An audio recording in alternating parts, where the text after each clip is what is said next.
Why, hello. Hi. How is everyone doing? Holy shit. I am back. Yeah, hello, Keys. How are you? She is back. Let's go.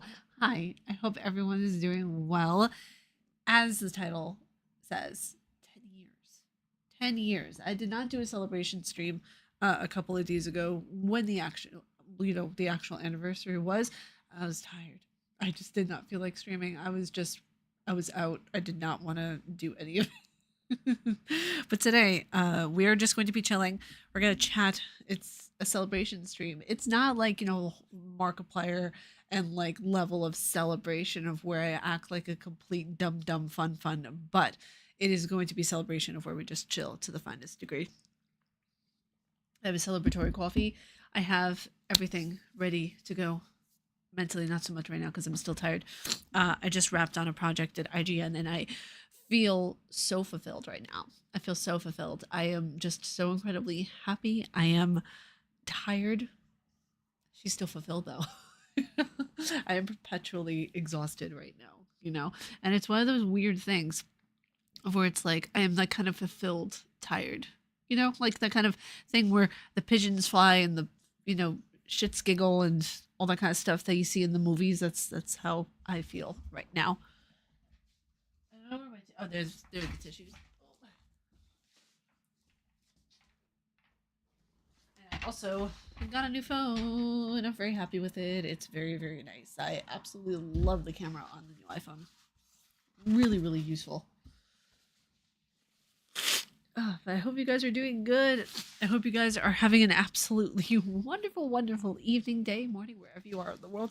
I hope that you all have gotten ample rest and are just ready to chill for tonight. We're just going to talk. We're not going to play any games. It's not going to be anything like that. We're going to think back on the 10 years of content creation and everything like that. We're going to think back on 10 years. I'm going to reminisce about some of my favorite games that I've played on this channel. We're going to reminisce about some funny times. It's going to be fun. It's going to be really, really chill. Hey, Jeff, how you doing? Hello, congratulations on 10 years. Yeah, it's a full decade that I've been a YouTuber, a content creator. I don't like to call myself an influencer, though, because, like, while I do I've seen the influence that I have through my reviews for my game reviews. I don't know. Calling myself an influencer, I leave that to the beauty gurus. Like I don't even call myself an influencer. But thank you. I really, really appreciate it. Thank you so much for. I was about to say stropping in. Thanks, Jeff, for stropping in. Also, I know this was a while ago, but your video that you did on Xbox, fantastic. I absolutely loved it. I saw it in the promo section in the Discord, and your video that you did was just so good. It was aces. Absolutely amazing job. Not only on the production value of it, but the content itself in the video was just stunning. I loved it. Please, more videos like that. Like discussion videos like that. It's very tricky territory for people to do correctly without coming off either abrasive or bias in either direction. So the way that you kind of like you go along the middle ground very nicely, which I really enjoy watching. Yeah, no, are you kidding me? Of course, I'm gonna give flowers where they're due. You kidding me? Oh, speaking of flowers, Keese, I saw the message that you sent. I took the pictures of the flowers. You guys should totally follow me on Instagram, by the way, Huggable Hipster Gaming. But I did an Instagram story where I just took it was just of flowers. And hold on a second, where was the other one? There's another picture I had just of flowers on my Instagram story. And it's just so pretty. I love the vibrancy of the flowers. Spring is springing right now. Okay, I'm very very happy about all of it. It's one of those things too of where whenever I see flowers, I want to get flowers and I want to be that girly that embraces spring and is just has flowers all over my house and is just in love with all of what it has to offer. But my snozy little bitch of a nose will not tolerate any of it. I can't be one of those cutesy women that just goes about and, is carrying flowers. I can't do that. My nose will not allow me to do that. Hey Danny, thank you so much for the congratulations. I really, really appreciate it. I'm so sorry by the way that I could not do the live stream celebrating 10 years when it was actually on the 10-year anniversary. I just did not feel like streaming at all. I was tired. I was working on freelance stuff and I was I was just exhausted. So, my apologies, but this one is more along the lines of like how I would just hang out with friends and everything like that. So I thought you guys have given me so much, whether you are a brand new subscriber or someone who has been around, since the dawn of my channel back in 2016.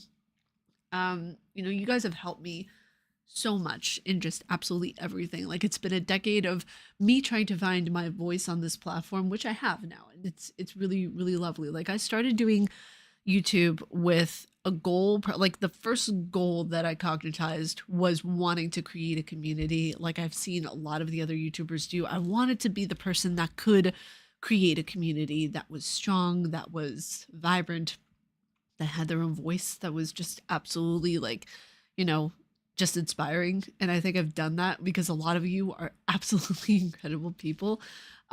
Whenever, like even in the Discord, whenever we see an issue, we clock it immediately because we don't want any negativity. Like, there's a difference between constructive negativity and negativity that's just for negativity's sake. We never want to have negativity just for negativity's sake in the chat, or we never want people to use or abuse what work I've done in the industry as a way for them to gain leverage. So we make it very clear in the Discord that this is a place where people can chill. This is a place where people can hang out. And I've built now, over 100 Discord members now. So, I mean, if you guys want to join the Discord, join our happy family. We are growing day by day, and it's really, really beautiful to see. And it's one of those things of where on Discord, I absolutely love, love, love what it's grown to. And, through trying to find my voice, not just with Discord, but with YouTube especially, and in the gaming industry, I found it. And it's wonderful. I spent 5 years of YouTube just doing whatever the wind blew at me, like just trying to see whatever stuck. A lot of it I enjoyed, but a lot of it I was doing because it was a popular thing to do, and that was it. Like, I didn't necessarily want to play Hitman, to be quite honest. It was a fun game, but it's not necessarily something that I would have done. I did it because it was popular at the time. I did it because I was like, oh, okay, you know what? Every other gaming content creator, plays every single game that's new. Let me try to do that. It burned me out so bad that right after I played Last of Us Part 1 and 2 back to back. Terrible choice. Not only because of the content of the games are so emotional and so heavy, I just burned myself out from making content. That was the first time I was close to getting partner. I was close to getting 4,000 hours of watch time. And it went back down to 2,000 hours because I had taken a week off of creating content. And it took me like another 2-3 years, I think, to end up actually like getting to where I needed to be. I think it was 2 years, 2.5 years to actually get partner on YouTube. And after that, I was like, wow, okay, damn, now I can actually like make money for all of the videos that I posted and worked on so hard and tirelessly. And I spent another 5 years in the niche of doing Souls and Souls-like, and that's where my heart is. That's where my home is in Souls-like creation, with doing lore and guides and doing game reviews, obviously, because a lot of you guys come for the game reviews too. There's different audiences for everything, and I'm just very, very proud of the work that I've been able to do and accomplish. So, and it's no small feat either, because you guys are, I would say, like 80% of everything, because without you guys, I would not be able to do what I am doing. It takes subscribers in order to make a YouTube channel flourish. You can have the best content in the world and you can have the best ideas, like videos, you can have like literally the best stuff. Without the community, it's meaningless. That's why it's so, like, I know that 4,000, grab my phone real quick. What? I know that almost 5,000 subscribers isn't a lot to a lot of YouTubers. It's a lot to me. Okay, that can fill out like a stadium. Like that could fill out a stadium. Grab my phone. My phone is grabbed. Keith, what are you doing? doing? My phone is grabbed. Okay. But I don't know what's about to happen, but I feel like my mods always have something planned up their sleeves. I don't know what's going to happen. Um, but yeah, it's an absolutely amazing thing that's I've been able to do. I mean, like you guys have been able to make me where I am right now. Like without you guys, I am actually nothing. It's really amazing what you guys have been able to do. My phone is grabbed. I'm not sure exactly what's going to happen, but I'm worried and excited all at the same time.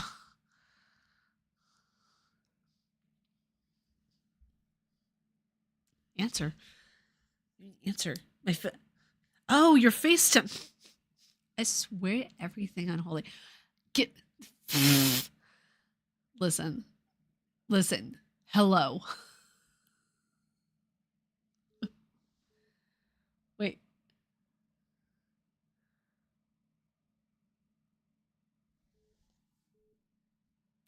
I'm calling. I'm calling. Good evening, hipster. Congratulations to 10-year anniversary on YouTube. Thank you so much, Nam. I really, really appreciate it. What is happening right now? Hold on. Let me. I have no idea what's. Oh, now I finally got it. Okay. There we go. Hey. Hi. Hello.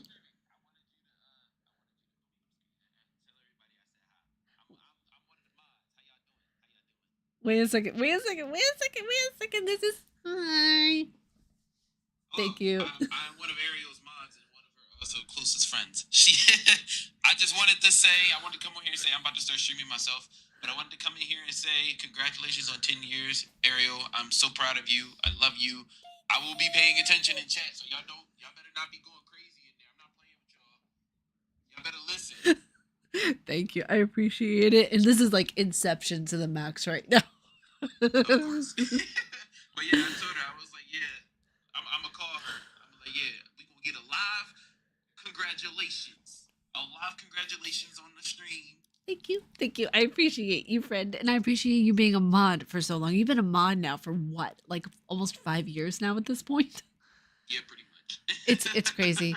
It's crazy. He's crazy sometimes, but it's okay. That's why we love him. So thank you. I just wanted to come in and get her do a live congratulations. Have a live congratulations on the stream. I appreciate it, Keith. Thank you so much. This is wonderful. Cheers to you, my friend, and cheers to everyone who has made this a reality. Cheers. Thank you. Yes, sir. All right. Let's go. Paying attention. I will be going in my stream. All right. Sounds good. Have a wonderful stream. Bye, Ariel. Bye. Oh my gosh, that is amazing. That is absolutely. I love my friends. They're absolutely amazing. That was so sweet. That was so sweet. Thank you, Keith. I appreciate you so much. I cannot wait to get like all my mods in like one room. That would be kind of fucking chaotic, actually. But I cannot wait to get like everyone in the same room. That would be absolute chaos right there. Chaos incarnate, but I'm living for it. I am so ready to be able to like go to a convention at some point and bring like a few of the moderators wish me. Sean Connery has entered the chat, or I should say chat. Gosh, oh my goodness gracious, it's just so like surreal to be where I am currently right now, because I did not think. You guys got to understand something, okay? I graduated college in 2016. It was a month before graduation in April that I started doing YouTube. I started April 5th of 2016. And during that time, I was hold that thought. I'm hearing noises. Hold on. I will continue the story in a second. Hold on.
All right, sorry about that, you guys. I told Dad good night. He went up on the elevator, and I was just making sure that all was okay. So, where was I? Okay, I remember. But yeah, in 2016, keep in mind, I was getting over like a really bad breakup at that time.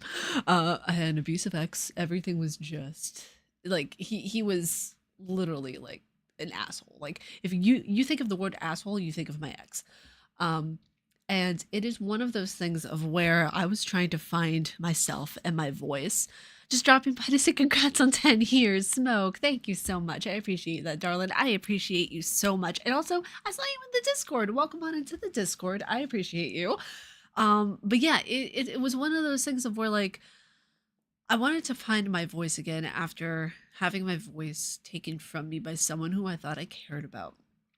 And it was one of those things of where it was like I want to do what I want to do, and that's going to be it. Like I graduated with a degree in psychology and a triple minor in communications, fine arts, and philosophy. I loved college. It was the best part of my life besides my ex. It was literally the best. Everything besides him was fantastic. But it was one of those weird things of where I didn't know where to start. I didn't know where to draw inspiration from. So I logged onto YouTube and I thought, okay, whatever the wind farts at me, I'm gonna take it as inspiration and a sign to do this. And that's when I saw Markiplier's video. I saw Markiplier for the first time actually in 2016. Um, I saw his video "Believe in Yourself," and it's a video that has been on YouTube I think since 2013 when he started. I could be mistaken, um, but that video is the reason why I am on this platform. It gave me the metaphorical kick in the ass to do it and to not really care what anyone thinks. Granted, I still care what people cared, past tense. I still cared what people thought of me, especially in the very early stages when I was in my mid 20s and I didn't know shit from shit. Um, Fast forward to me doing my own video and doing my first video on the platform, which was Five Nights at Freddy's 4. And there was not even a face cam. The audio was terrible. Everything about the video was just awful.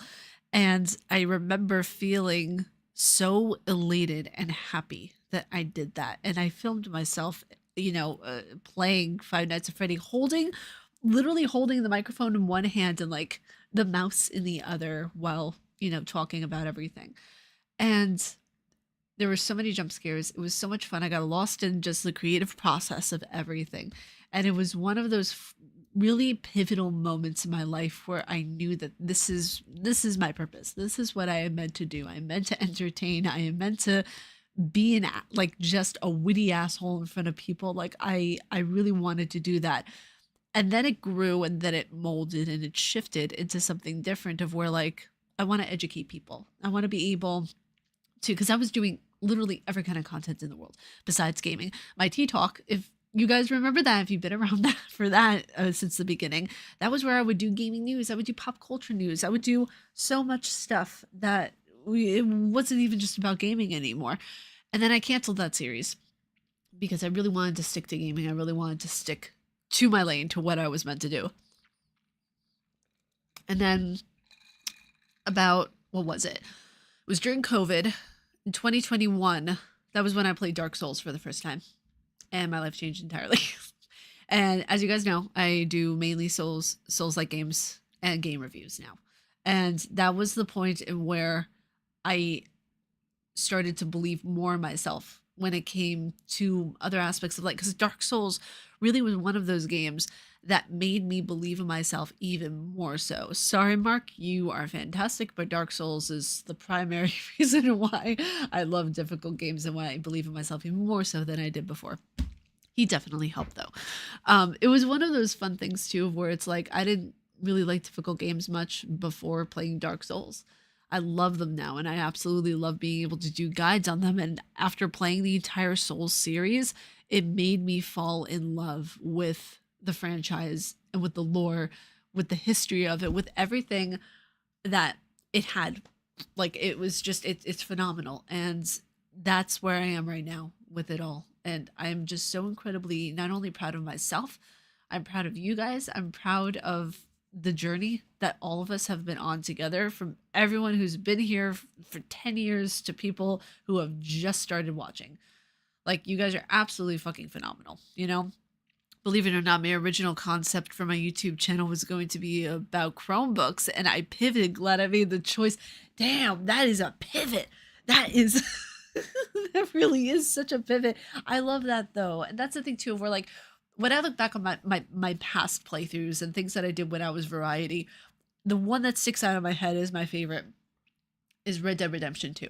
Like, that game, fucking phenomenal game. Like, oh my God.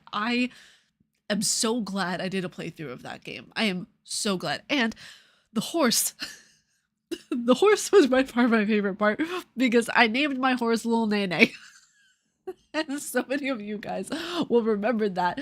And so when I did that playthrough, I remember I got a few comments on it. What was it? Oh gosh, you know, when you gonna name the horse? How you gonna name the horse? And it's like, I don't know, the rapper Lil Nene. Like, think about it. Like, it's a perfect horse name, dropping the best beats since 1992. Like, it's, oh God, it was such a fun playthrough. That game had me in my emotions all the time. It was one of the most well articulated stories I ever saw at the time, because I had yet to play games that were incredibly substantial. Like, granted, I've been playing games since I was 10 years old, but not to the extent as when I started my YouTube channel.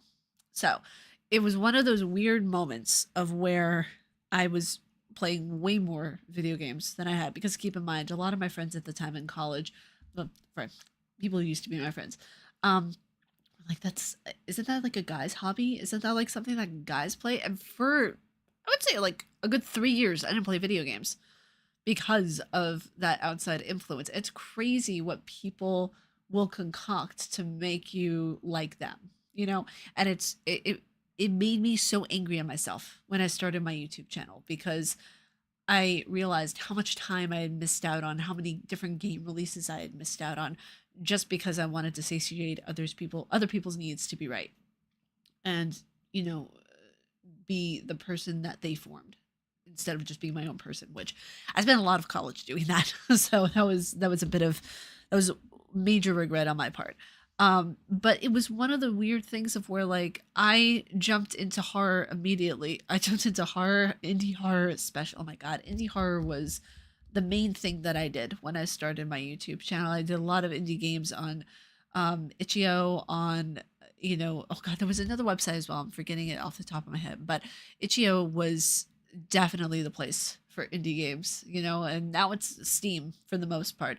But a lot of itch.io games I absolutely just adored. One of them was The Deepest Sleep, and that was the first kind of little series that I did besides Five Nights at Freddy's 4. Within the first year, I posted every day, twice a day on YouTube, grinding my bones to dust, trying to make it to work. Now, when I first started in YouTube, got into a little bit of a controversy, and I'll be open and honest about, you know, admitting it. I've admitted it before, but to rehash it, congrats on the decade for your channel. Thank you so much. Thank you, thank you, thank you, preacher. I appreciate you. Welcome to the chat. I hope you're doing well, my friend. But I remember back when, what was it? It was when I got to 1,000 subscribers, my first 1,000. There was a time period within that of where I didn't know any better, and no one had told me until it was basically too late. But I didn't have the thing in my head that this was bad, because I was looking at my numbers and I thought, oh shit, I'm not going to be important if I don't have more numbers. So what did I do? When I was 23 years old trying to make it on YouTube, I bought subscribers. Just outright, I did.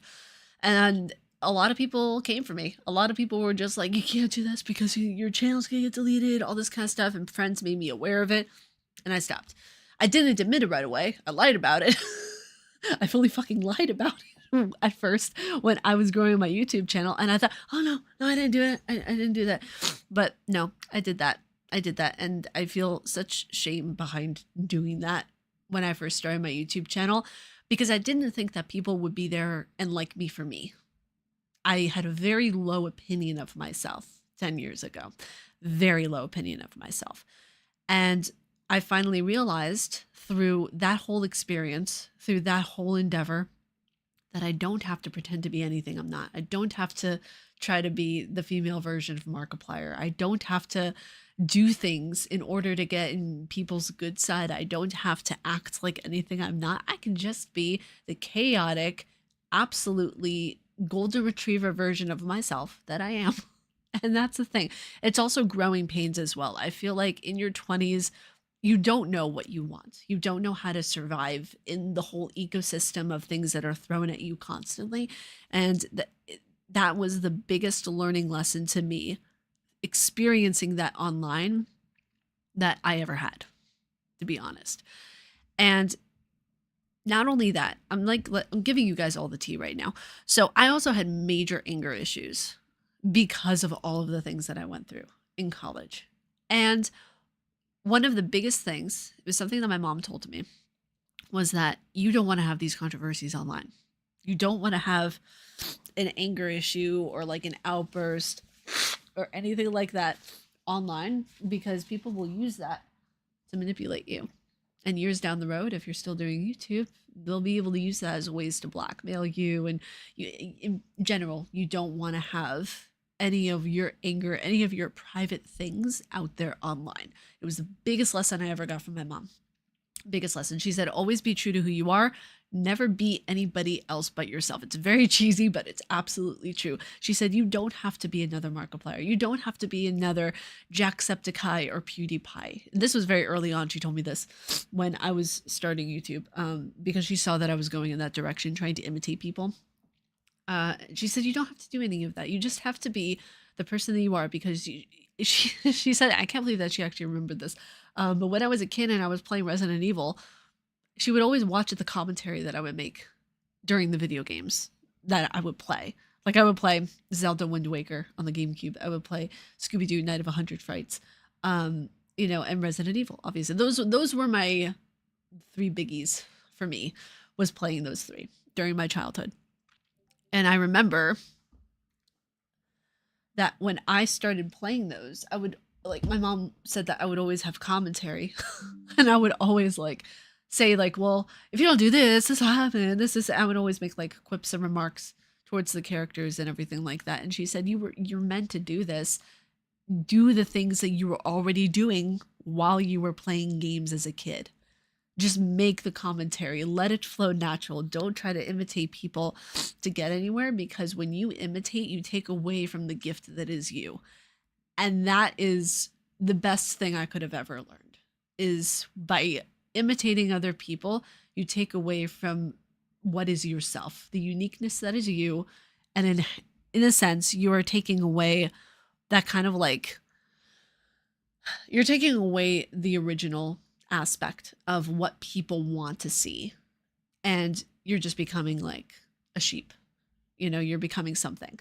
And learning all of that, going through the debacle of buying subscribers when I was in my very young, the very early months of YouTube, learning from that, apologizing for it publicly, understanding that there are consequences to the actions that you do and the actions that you take. It was such a massive learning experience for me that I decided, okay, from here on out, I'm just going to do what I do best. And there was still stuff that I was learning. In some reviews, I wasn't even being honest because I really didn't want to upset anybody. And that was like in the first 2 years of me doing YouTube, when I wanted to do game reviews and stuff. I didn't realize that companies and people will respect me more if I'm honest. And then it got to 2019. You were made for this. That means a lot. Thank you, Jeff. I appreciate that. Thank you.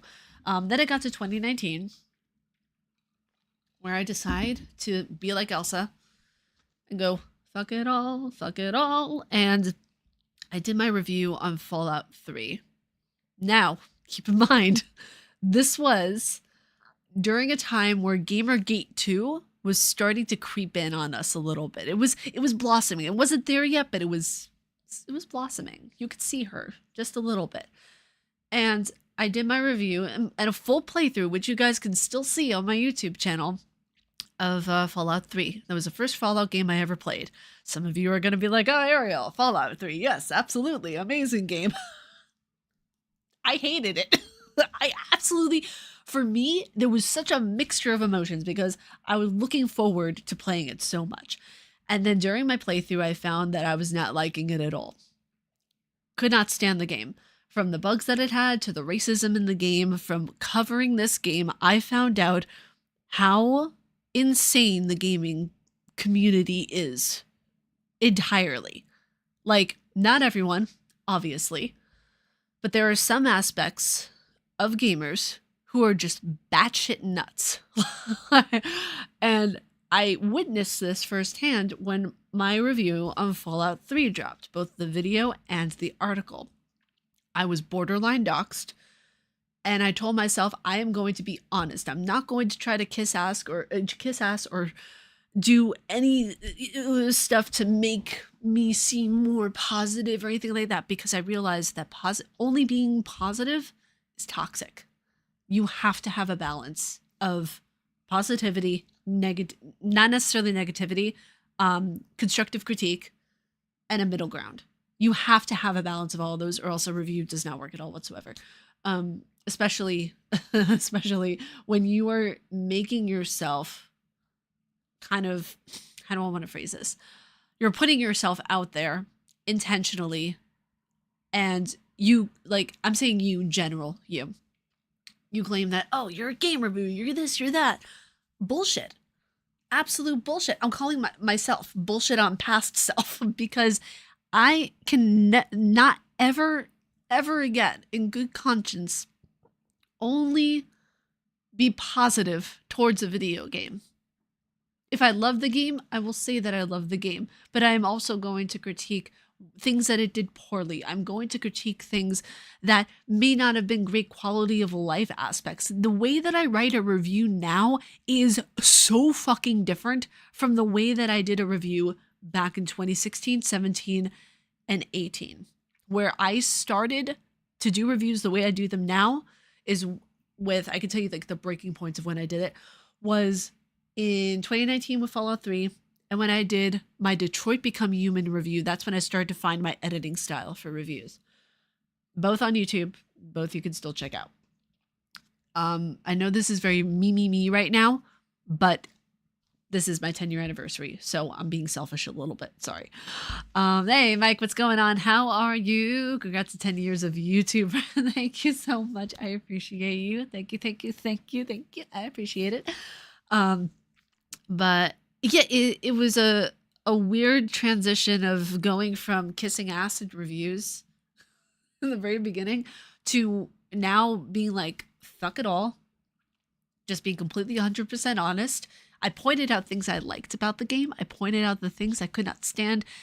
And I'm going to reiterate it again. If people don't like this, I don't know what to tell you. It's fine. But the reason why I gave Fallout 3 such a bad review was because of a lot of the racism that was in the game. Number one, there was a point in the game of where, and I didn't know that you could move around during the supposed cutscenes of when major characters were talking with one another, but you could. I didn't know that until people made me aware of it.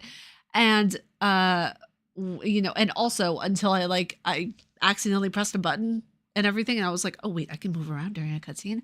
This is interesting. I never saw that in a game before I played Fallout 3. And it was during the time where it was a gangster character within Fallout 3 who was visiting Megaton and wanted me to blow up the town to get lots of caps.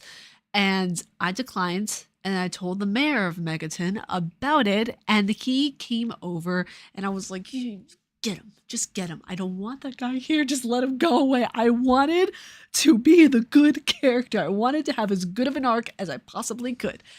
Yes, Tenpenny Tower. And I remember this was right after George Floyd was murdered. And it left a fucking pit in my stomach that I saw a black character getting killed by a white character and then get called a knuckle dragger. That's racist. You don't do that in a video game. I don't care. Oh, Ariel, the context. I've heard every single comment about how it was in the book ever. I mean, you cannot tell me a comment that I have not heard about my critique, about criticizing me for my critique on Fallout 3. Fucking heard it all before. So when I criticized that point, I criticized the racism. I also criticized the fact that there part of the racism was against Jewish people as well. I am Jewish. So when I notice things, I notice them. And it was a microaggression. So when you're going into the tunnel on the way to the radio tower where you're supposed to find your dad, I saw that there was a poster in the tunnel saying, "Where will you be when the next Holocaust comes?" Now, I realize that they could be talking about a nuclear Holocaust. I get that. But also they could have worded it a little bit better. They could have approached it a little bit better. There were also many other instances of where you see bugs like crazy. You see, and people say, "Oh, the bugs are character." Fuck off. Come on. No, when it's game breaking and when characters don't move, that's not character. That's just atrocious. What are we doing exactly, Linda? Absolutely not. And that entire game, the experience of that and me reviewing that set the tone for the rest of my career in a good way. People will be people. I expect them to be. But it gave me so much power to be able to review a game and say, no, my morals, the way I word things and the way that I need to tell the truth about everything that a game has about it, I will never back down on or back off on, ever. I will never compromise who I am the way I did in the past ever again. I compromised things in my relationship about who I am. I compromised things in YouTube when part of my first year, because I saw that, oh, well, people have more subscribers than me. I'm not going to be looked at because it's just me. Why would people look at me? And I compromised myself. This is a lesson never to do that, because once you start to compromise who you are, everything else goes out, out the fucking window. So I learned a very valuable lesson during the harassment that I got. And also when I did my first review on New Vegas, of where I pointed out the racism in that game, of where I pointed out the fact of where there is an ability, I think it was called, an ability of where it was, oh gosh, what was it? I'm going to absolutely hate myself if I don't remember this. Hold on, I need to look it up. Ability, Fallout, New Vegas. Oh wait, not an ability, it was a skill. It was a skill.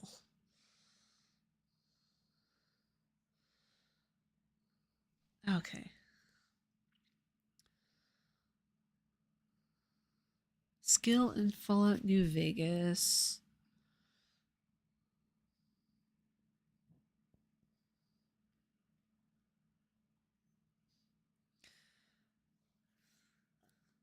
No. Give me 1 second, you guys.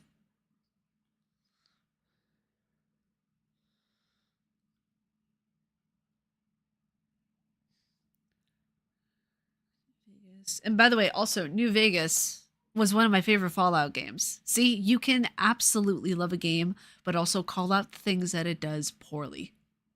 100%. Fallout New Vegas.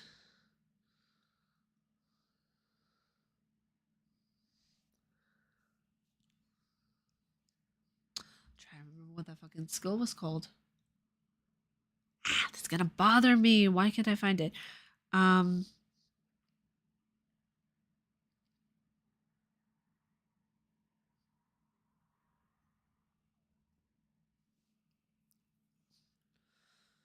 Oh, here it is. The Sneering Imperialist perk. I called this out when I was on Twitter. I called it out, And the effect is taking this perk grants 15% damage boost and a 1.25 accuracy multiplier in VATS when attacking specific groups, including raiders, fiends, great khans, and various tribals in Honest Hearts DLC Zion tribals. The dialogue. This perk unlocks unique condescending dialogue options when interacting with these groups, such as referring to salt upon wounds as general, that word, I don't know what that is. The interpretation of the perk could be seen as, anti-tribal bigotry rather. So, but yeah, no, it's a perk, not a skill rather. So yeah, exactly, Mike. But again, racism and Fallout. And I know a lot of people have told me like, Ariel, it's an RPG. You can create your character. You can do this. You can do that. I don't give a shit if you can make a cake on the moon, Rebecca. It's still racism. Like, the fact of the matter is that the world is vibrant with different people, different creeds, religions, archetypes. You have the best RPG in the world is life. I get that. I understand that there are negativities that people want to bring into the game to make them seem more realistic. But the fact of the matter is that you should not be incorporating these racist ideologies if we are fighting to work so hard to be against it, Are your videos sponsored by IGN? No, I'm a freelancer at IGN, though. I edit videos and I do guides, so. Also, welcome to the chat booth. Hope you're well. But that's why I got so much shit for it when I was reviewing those games, because so many people were like, "Oh, but it's RPG. Don't bring in the RPG shit. I don't want to hear that." Because anytime that you say this is supposed to be in a game, no, racism is not supposed to be anywhere. We're supposed to be calling that shit. Absolutely 100%. Because anytime that people say this is supposed to be. It's not supposed to be, honey. It's not supposed to be at all. If we are trying so hard to eradicate, completely obliterate racism in all of its form and fury, why are we allowing it in our video games? Why are we allowing that kind of that part of the world? Why are we allowing it into our video games? Absolutely not. And it's one of the things I am very strong on. I am very determined to always keep in my reviews, to make people understand that this is a non-negotiable for me. Absolutely 100%. I've experienced racism since I was a kid. I have experienced my friends being, had racist derogatory slurs slapped at them. It is one of those things of where there are so many amazing parts of life. Let's keep those in video games. Let's make things balanced in terms of making tension and combat and different ways to make a story vibrant without bringing race into the equation. I feel like, is it an idealistic thing? Absolutely, I realize that. But also, it's something of where if we want to call it out, we should also call it out in the video games best we can. So that's my opinion of it. So then it went from that to me doing all my other reviews that you guys see now. The most recent review that I did was on Resident Evil 9.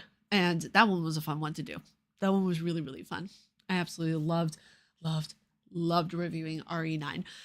Some people asked me if I do reviews on IGN. I do not do reviews on IGN. I'm not a writer for that section of IGN. I do game guides. I write my own guides, so I technically write the guides, and everything like that are for my videos specifically. But yeah, I'm a video editor, freelance video editor, and freelance guides writer for my own guides for the videos. So, but yeah, it's one of those things of where even when I was starting out in video editing, I had no idea that I would love video editing as much as I do. I started doing video editing when I was 14, just for fun and for a few class projects that I had. I had a video editing class, video editing and video production class, all slapped into one when I was 14 years old. And I thought, oh, this is fun. This is really, really fun. Then I took the extension class when I was 16, at the end of my time in high school. And I thought, whoa, this is really fun. Like, I really liked it a lot. And when I got to college, I did more video editing for class and stuff like that for different audio technical and audiovisual classes and stuff. And then I realized, like, oh shit. Like, I already know stuff going into doing YouTube.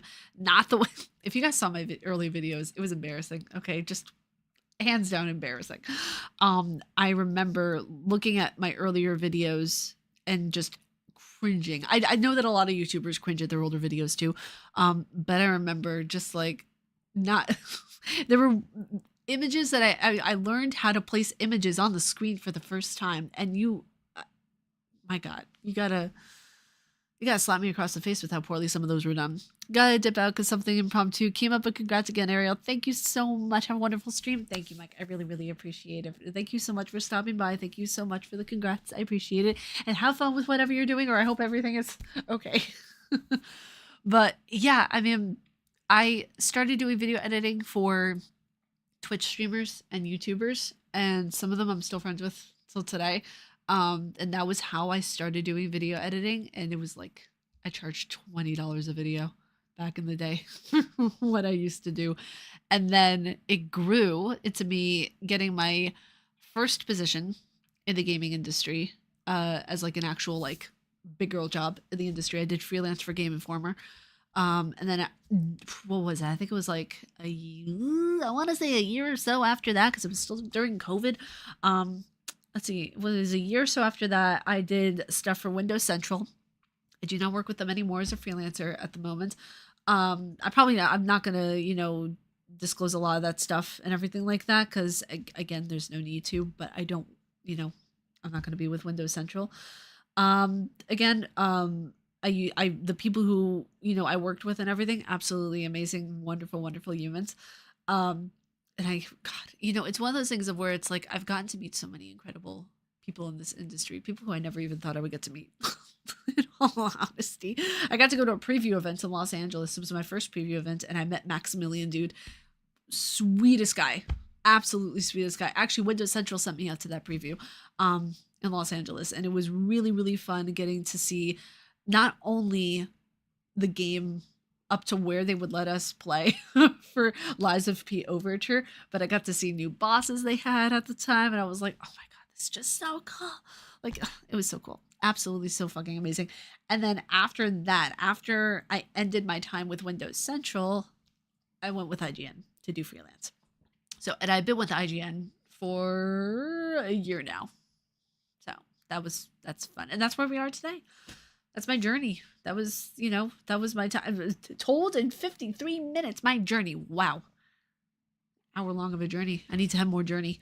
But yeah, it's been really, really fun. It's been amazing, and I cannot wait to do more.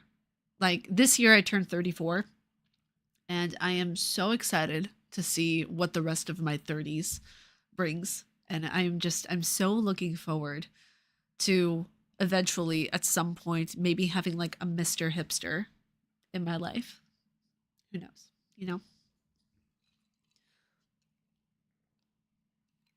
I can't wait. It was actually funny because my mom was like, when are you going to have like a guy in your life or anything? I was like, well, also guy or girl, just be specific. And I was like, I don't know. I have no idea. That son of a bitch is probably riding on a snail somewhere. Like he's taking his sweet time. I absolutely love being single. I would not mind being with someone else right now. I would not mind being with someone else. Jesus Christ. Other than me, I would not mind being with someone right now. But I really love my me time. Like I really love it. Love it to a point of where it's like this is so bad. This is going to sound awful, but I absolutely love not talking to people some days. Like it's just great. Like I love being able to just sit down and zone out and just sit in my chair and play Pokopia and just that's just go. Everyone else just I like vamos. Like no. I like my gosh. It's so amazing the time I just get to spend by myself. But then also I want to have that camaraderie with someone else. I want to be crazy with someone else. Um, a successful journey, and as long as you're happy with what you're doing, that's all that matters. Exactly, exactly. And I appreciate that, Storm. I call you Storm. Small. Thank you. Just call you Storm. But yeah, I appreciate everyone. Like I said, everyone who has been here for a long time, everyone who is just now subscribing. I really appreciate you all. Thank you. Seriously, it's been a fucking journey. That's for sure. Smoke, you hit that nail on the head. It's been just absolutely successful journey. It's been one of those journeys of where has there had shit happen? Absolutely. Like there's no way in hell you can get away with shit not happening. But I am so proud of myself. I am so proud of you guys. I am so proud of everything we have been able to accomplish. We are closing in actually on 5,000 subscribers. I just want to check what subscribers we are up to right now during the stream. We are currently at 4,887. And I would love to be able to get to 5,000 this year. I'm already planning out the celebration just in case something happens. My video is liked by the algorithm and shit takes off. Like, just in case, I'm coming out with a few interesting videos actually that I can tell you all about. I have them in a Google Doc right here, and I'm very excited about them. So let's see.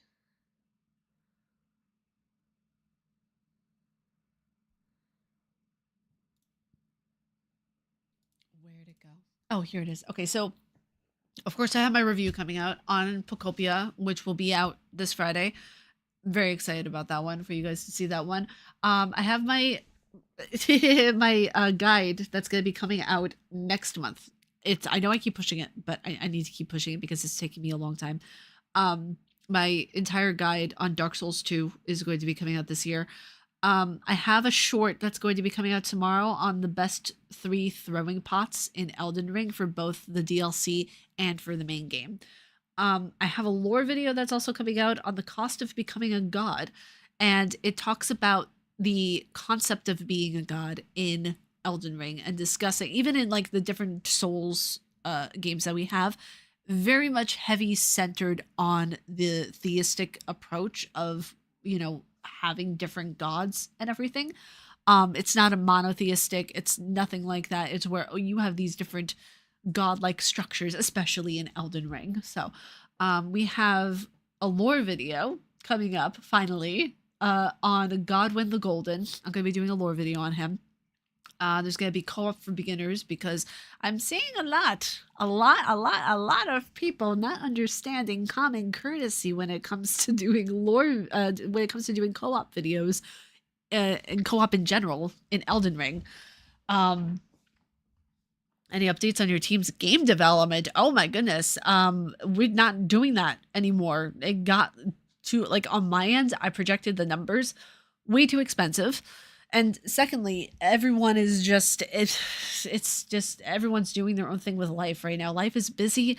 Life is stressful. Like, I realized that it was not my area in the gaming industry. Let's just put it that way. And that happened a while ago. I did an update on that a while ago, Nam.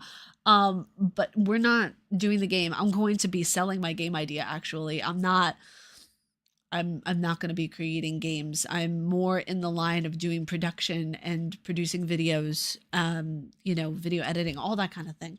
I might try to do something with voice acting as a bucket list thing for myself, but that's the extent of it, But yeah, it became too chaotic with life. It became just to a point of where the more I got into game development, the more I realized that I was being pushed in a completely different direction with things. As a lot of you know, and as some of you don't, I used to have a game company that I started called BIOS.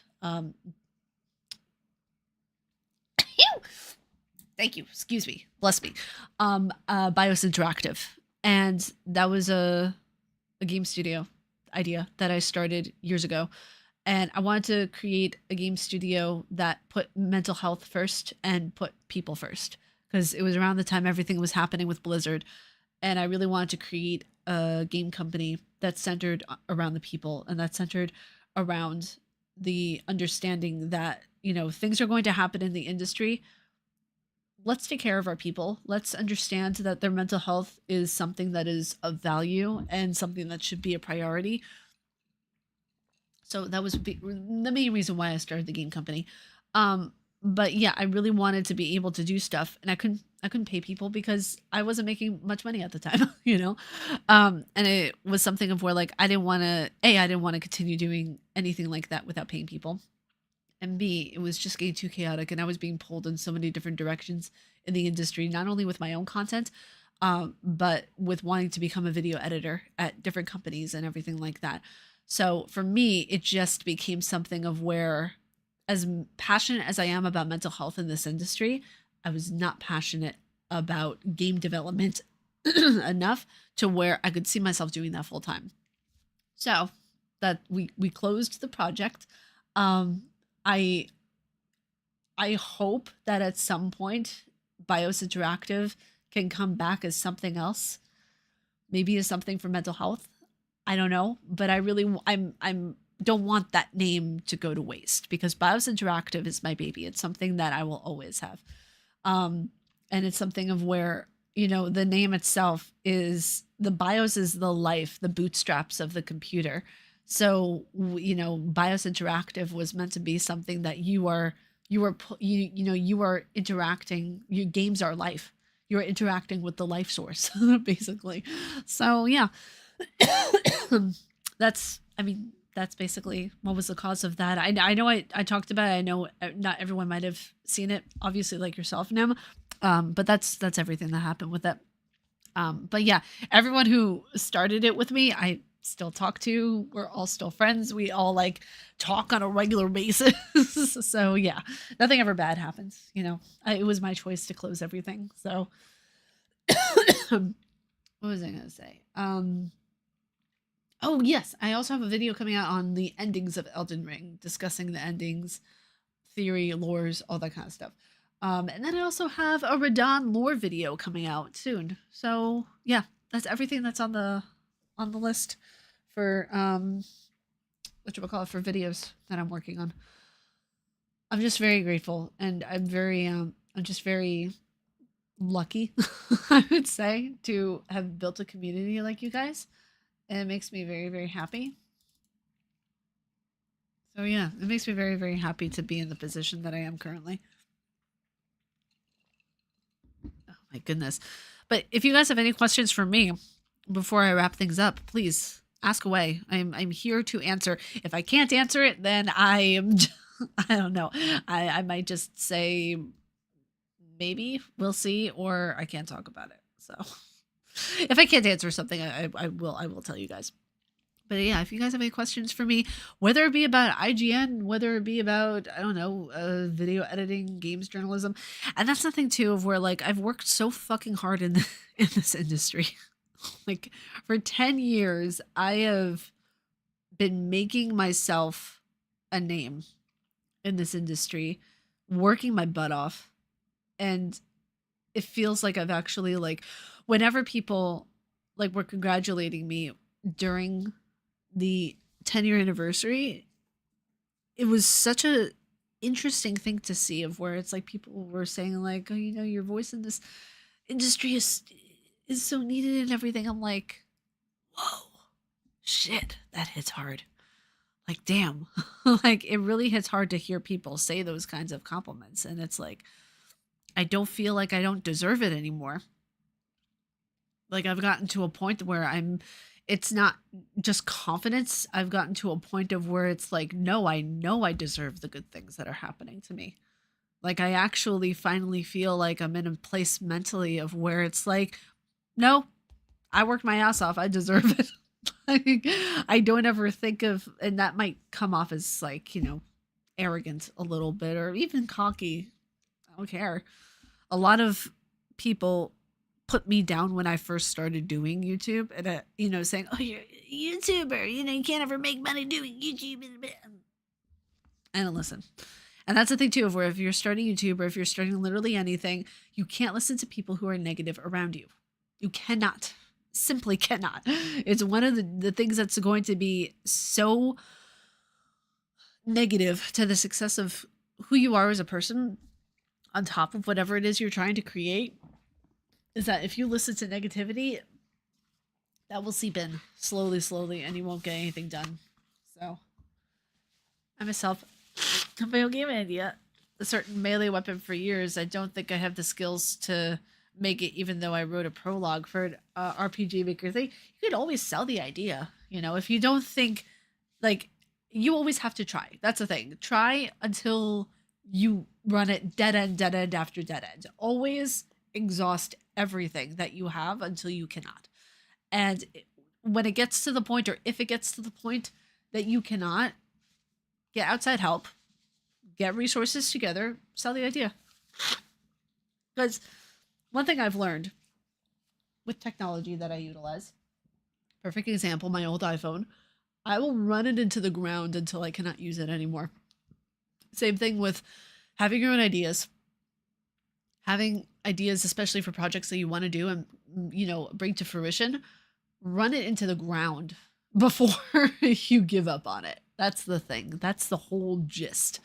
If you are adamant and you are fighting through, you will either make it or you will run into so many different dead ends that you have to pass it on to someone else who can make it work in a way that you could not. So that's the thing. In this industry, you have to be malleable with everything. There's also another thing that's, oh gosh, what was that one phrase? Hurry up and wait. It was another one that I learned whenever I was doing podcasts with people who have more experience and knowledge than I do in this industry, of where it's like things will happen. You just need to be patient, but also you need to be there when they're about to happen. So it's like a hurry up and wait type situation. It's used a lot in the entertainment industry, of where, with actors on set and everything like that, you need to, it's a lot of hurry up and wait. Like, you need to be there, but you also need to wait, and you need to be prompt, but you also need to take your time. Like, there's a lot with that. But yeah, it's, always run everything that you can at it until you cannot anymore, and then pass it on to someone else who can. Because different people will have different ideas for things, and maybe you have all the right things in place, just not that one thing that'll push it to where it needs to be. You know what I mean? And I don't say this to offend you at all. I don't say this at all. I say it to be realistic. I say this to be practical.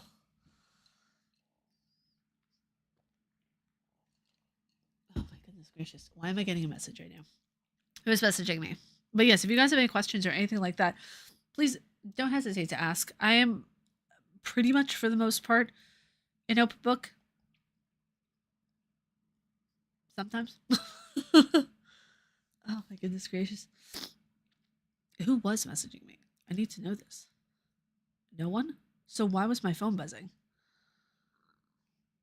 I guess it was just doing that because I wanted to do that. Okay. But yeah, it's been fun. It's been fun. Here's to another 10 years. God, 10 years. Another 10 years. Can I really see myself doing YouTube for another 10 years? I don't know. That's the thing. I don't know. I can see myself doing IGN. I can see myself being in production and editing videos for the rest of my life. I can see myself as someone who is in production for, like, movies on set and everything like that. I can see myself being a script writer. I can't see myself doing YouTube for another 10 years. Like, lore videos and stuff are absolutely incredible, but, like, I don't know, Netflix, give me a deal or something. I can do a show. Let me do a show on Netflix for the lore of Elden Ring. They're doing a movie on it. It might as well, right? You're right, and I wonder who to sell my idea to. I mean, there's a lot of different production companies that would probably buy the idea, to be honest. The sort of idea that I came up with before the 2010s had probably never been thought of before, and I want to get a copyright protected. Just make sure that you're copywriting something that actually is, like, 100% legitimately original, because if you run into any loophole, anything, just like a tiny grain in the sand, they'll pick it up and they'll be able to tell if it's original or not. So Just be very, very careful with that. But yeah, it's also something of where I've run in to so much stuff over my 10 years of YouTube and this is gonna get kind of vulnerable, of not being able to trust people, of knowing that like if I say something to someone, then I have to trust that it's with them and it's kept between the two of us. And it's one of those constant struggles that I have of where it's like, how do I word this exactly? Over my entire 10 years of YouTube, I always have this anxiety, and I know other content creators can associate with this as well. So maybe I'm not alone with this thought of where are you my friend because you are my friend, or are you my friend because of what I do? Not just with YouTube, but being a games journalist, doing things with other companies and everything like that. And the amount of weirdness I got from even IRL people when I started doing stuff with IGN, they're just like, "Oh, wow, wait a second. So you're kind of a thing now, right?" And it's so weird because it's this backhanded compliment that it's just like, "Oh, okay, fine, yeah, go fuck yourself." I shared my story idea with you on Twitter in the past, and thank you for liking my sword combination idea. I do like it. I think it's a cool idea. I just think that you need to flesh things out. You need to see if it actually has a copyright behind it and go from there. If it does, sorry, but if it doesn't, then try selling it to companies. Try to do stuff that all you can before you do anything with it. Sell it, all that stuff. But yeah, it's a constant thing that I'm worried about, and it's something that I think I'll always be worried about because it started ever since I started YouTube. And people were saying, "Oh, the numbers are going up. The numbers are going up." Even my ex was like, "Hey, can I borrow some of your subscribers for my channel?" It's like, "No, shoe, go now, peasant." Like, like the fuck you mean you want to borrow my subscribers? You absolute creature. It was the funniest shit in the world. Absolutely the funniest shit in the world. You worry about that too, preacher? God, I'm sorry. I'm so sorry. It's one of those weird things of where it's just like, I don't know. We're so forward facing whenever we're doing content and everything, whenever we're creating content. So it's just like we are vulnerable enough to post ourselves, post our face, post our heart and soul in a video. And it's just like, I want to be able to know that there is a curtain close, that there is a point in which when I turn off the entertainment mode in my brain, that there is going to be someone, and I know that there are people in my life. I'm saying like general. I want to know that without a shadow of a doubt, there are going to be people who want to hang out with me for me and not because of what I do on YouTube, IGN, or games journalism. That's what I want. I want them more than anything, and I know that I have it. And that's the thing that's beautiful, and I love it, and I'm so grateful for it. And I'm holding on to it, like I'm like it's kind of like one of those like squeeze ball things. Like I'm holding on to it for comfort, so tight. And it's kind of interesting because it's like we are never guaranteed tomorrow at all. So that's why for me, everything, living in the present, living in every single moment is so important to me. So, but that's the thing of where it's just like, I also have to keep my guard up too. Gotta keep my guard up. So, what was that one thing what was that one thing? Oh yeah, I thought of the term. It's like I don't want to have to constantly worry if I have to square up. Like I don't want to worry if I constantly have to do that mentally square up, because you're thinking, what's happening here? Who's doing what? Who's doing this? Who's doing this? And that worry is the killer. I've found that worry is the thing that does the most harm. That anxiety, the brain being spicy. That's the big That's the big thing that kills. It's not even the people. It's just more or less the worry from so many different instances of having so many bad interactions with people and with folks who just want to use me. It got to a point of where it's like, well, who's doing that? Who you put that curtain down like that? You must mean something terrible. And like my anxiety brain is awful. Absolutely awful. When it gets bad, it's bad. So, but yeah, it's a wonderful 10 years on YouTube so far. I know I'm going to be around for more. Do I know if I'm going to be around for 10 more years of YouTube? No idea. But I do know that I want to at least make it to 1 million subscribers. That's one of my biggest goals, is to be at 1 million subscribers. I'm almost at 5,000 now. Technically, we are almost at 5,000. But yeah, I honestly like, that's one of my biggest goals, is to have 1 million people on the channel who love Souls and Souls likes and are as into the genre as I am. So it's one of those fun things of where it's like I don't ever want people to question or second guess my motivation for what I do. Because some people might assume like, oh, she's a YouTuber. Once she turns the camera off, then she's someone different. The person you are seeing now is the exact same as I am when I'm off camera. Hey, it's everyone's favorite man. It's Mad Max. Max, welcome into the channel. How are you? How are you? I hope you're doing well. Oh, wait a second.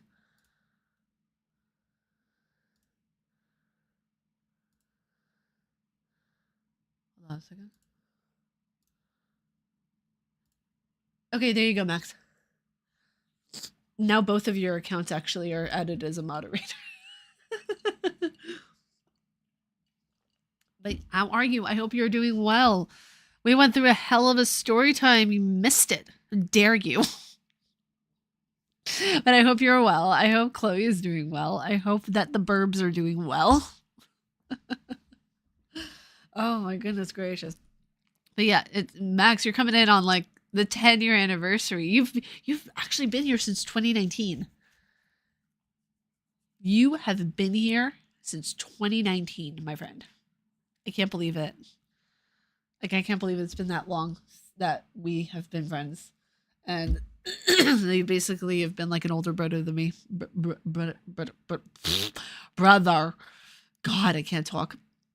But yeah, it's one of those interesting things of where it's like there are some people who have just started off as commenters, like Max. You know, he started off as just a commenter who watched my Hellblade Senua Saga 2 trailer reaction, and from then on out we were there were very rare circumstances like that of where people who are subscribers end up being my friends. And that's the coolest part to me. Like, that is so fucking cool. I ended up, what was it, with Cody, one of the other moderators, Sergeant Meow. She and I were talking under a post on Twitter when I had Twitter, and it was about Silent Hill, and that's how we started to get to know one another and be friends. So it's one of those things too of where it's like with Max, he was in my comment section and we were talking about Senua's sacrifice, and that's how we got to be friends. You know, it's one of those things of where like this is what the purpose of social media is. Even Keese I got to know through a friend of a friend, and that was like almost a decade ago at this point. He's been around as a friend almost as long as I've, actually, wait a second. Yeah, he has been around in my life almost as long as I've been on YouTube, which is nuts. It's crazy to think about. But yeah, it's really, really cool to see how far everything has come. Everyone has come. I went from starting my YouTube channel and had this part of my hair was completely shaved. Having that to now being the person I am now. Actually, what was it? Keys, if you're still here, buddy. What was the Pokemon that you compare me with? Actually, we have a podcast that's coming out soon during this week. Um, the Pokemon was like a toucan. It was a toucannonball or something like that. Of where he described me as when I get pissed off, I have like words that I slur that are just like if someone is irritating me in the comment section or if someone has gotten me to a point of where they have actually sincerely pissed me the fuck off, I can I will concoct words in a way of where you don't want that. You even Max can tell you. So I remember. Oh yeah. Two cannon. Yep. So yeah, whenever like he said that whenever the two cannon builds up like a piece of coal or a rock, he heats up a rock so hot to the point of where like when you sling it that shit it hurts. So I may be a golden retriever, but you fuck with me, you get the two cannon. Chloe's doing well, and yes, the birds are doing great too. And yes, here since 2019, shared info on Proto-Germanic language in Hellblade 2. I love your fucking memory right now, Max. And it has been absolute privilege and delightful to know you all these years, and I've been supporting you all this time. It has been nothing short of a joy. Thank you. Thank you so much. You've grown immensely and cannot wait to see you continue this amazing growth. Thank you. That comment alone just means everything. To see that you've seen my growth. Like I've seen my growth. Like I don't have a mirror in front of me, but I've seen my growth. Okay. Um I've seen my own personal growth, but to hear my friends say it is very validating and very reassuring. Although I don't know when I'm going to grow out of hating flying. That I don't know. I remember when I was on the flight from what was it? It was from Albany to Philly. I had a panic attack. And I get panic attacks all the time. Like I don't ever really talk about it because there's no point in talking about it. But I am going to be seeing someone soon for I don't know if it's going to be a prescription I'm getting or if it's just going to be therapy. But I have panic attacks quite frequently, to the point of where like when I don't, I am surprised. Just to put it into perspective. So like last night during dinner, I had a panic attack. My panic attacks normally happen during the day, and going towards evening, never in the middle of the night, thank goodness. I used to get them in the night when I was like really sick with pneumonia, but that was when I was a teenager. And I've had panic attacks since I was 13 years old. So, but yeah, it's one of those things of where like I never want to experience what I experienced flying because having a panic attack when you are flying is the most terrifying feeling ever mentally. I wish that on no one. When you are banking, that was horrifying to me. Like I cannot express to you guys the fear that I felt when taking off and banking. Like when you're fine, when you're just gliding in the air. When you're I don't know what this is. I don't know what the fuck this is. When you are just there in flight, no banking, just still. It's fine. I'm fine. I can actually read. I can do work. It's fine. But during the times when you're banking, oh, it's the worst. It's the worst feeling ever, and I cannot stand it. Like I know I'll need to go back to Los Angeles for work. I know that for a fact, but I don't want to. Oh my god. It's true she does get panic attacks. I've talked her through a couple, but what I love is that each one I see you go through, I know you come out on the end stronger. I appreciate that. Yeah, and you've seen me through quite a few panic attacks, especially like when we're talking on the phone or like even on stream, like when I was in my Twitch days, I had one and you called me right after. You were like, "Are you okay? How are you okay?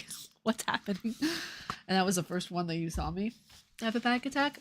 So, but yeah, I have them quite frequently, unfortunately. Um, And it's one of the things of where I never wish anyone have a panic attack. I don't even want my worst enemy to have a panic attack. Although Smash JT really could use a reality check at the moment. I actually did not talk about that. Damn, during my entire like lore of YouTube, on top of this, I don't care that I'm talking about him. I listen, Smash JT, don't care about you. It's one of those things too of where it's like there will be people, if you're a content creator, you know this for a fact, there will be people who will do everything they can to see you destroyed. Period. Just point blank, period. I did the thing of where I called out someone who was being an absolute shit knuckle. And that was Grums. I called him out 2 years ago. And I said that he is paraphrasing myself, he was dangerous for the community. People meant in like the people thought that I meant in the literal sense of like, oh, he's such a dangerous person. No, the guy's a fucking idiot. He's like, no, not physically dangerous. No, I meant dangerous in where he is a manipulative piece of shit. That's literally what I meant. And I remember after that, I got put on Smash JT's website, which is technically doxing. So, I mean, he doxed me and put my name out there on his website so that people went into my streams, they went into my YouTube videos nonstop. I was getting harassed on Twitter for, I want to say, almost a year after that. And it was one of the things of where, like, I almost went to the police for it. And my mom said that they're not going to be able to do anything for you because, what was it? Because of the fact that like something would have needed to unfortunately already happen for them to take it seriously, which sucks. So I ended up not going to the police at all. I have documentation. I have screenshots up the wazoo. I have an independent folder on my hard drive just for the screenshots that occurred during that time. Actually, hold on a second.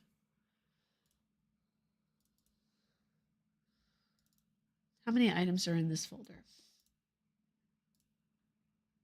137 screenshots are in that folder. Just from the harassment that I got alone from that time. And that doesn't even count the ones that I took on my phone for reference when I wasn't near my computer. So those are probably like another like 50 on there. So yeah, almost 200 screenshots I want to say now in total for everything that happened. And that's the thing too of where like there's people who went through way worse than me. Like my friend Alyssa, like she went through way worse. Oh my God. Like she's going through a trial right now with everything. But it's one of those moments of where like that's one of the pivotal weird points of a person's career of where it's like the way you handle this will show how you can handle things under pressure. And not to toot my own horn, I think I handled it pretty damn well. All things considered, I'm still traumatized from that. I can't really look in my DMs without feeling a pit in my stomach. It's gotten better though. I feel like I'm always watching when I'm in big crowds because of the many death threats I have gotten over the course of my career. Especially like with the video that I did with Warpath. And I got told that they want to see me in the basement of Stalingrad. So that's one that really sticks out in my brain. But yeah, I mean, this career, I mean, like, you know, a lot of people are going to say, Ariel, you chose this career. You chose being a public figure. I did not choose to be harassed. I did not choose to have people to tell me to go myself. Like, I didn't choose for people to be absolute shit knuckles. Did not choose that. What I chose is to make content that I love, to share it around the world. And I know that this is what comes with the territory. And I've become kind of numb to it, but it doesn't mean that it doesn't still piss me off a lot. Like it really does.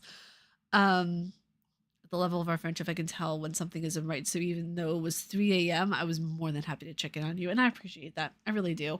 Grums is someone who I wouldn't have the time nor the crayons to explain things to.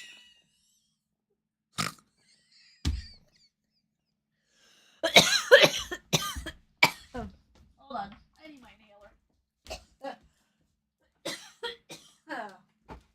Oh my god. The time nor the crayons to, please. Am I Jewish? Yes, I am. What? Why does that matter? Oh Lord, here come the racists. I told you people were still watching me. I told you. Jesus Christ, folks. Am I Jewish? Jesus Christ. My God. I would say welcome to the stream, but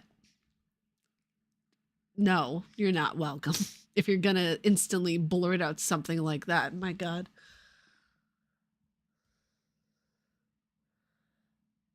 Oh. Every time I'm in one of your streams, I nearly kill her with laughter. It's the asthma, okay? It's the asthma. I can't laugh. My asthma's laughing for me. I can't do anything about it, all right? Oh, Lord. Lord have mercy. Yeah, well, it's a pretty racist fucking question. Oh, let me go into someone's chat. Are you Jewish? That's the first fucking thing you think of to ask a person? Really? No, come on. Seriously, be real. Like, if you think that's a good idea to go into anybody's chat and ask what their ethno-religion is or ask what they are, like, really? You think that's a good idea? Your brain, not mine, pal. Because you're judging something based on my looks. You could tell, but oh my God, you're special, aren't you? You could tell by my accent. That's why in 10 years and only 6 feet. Okay, bye-bye. Jesus Christ. Oh my God. Now he goes to insults. I can tell this is male energy right here. Oh my gosh. Wow. Your looks, you...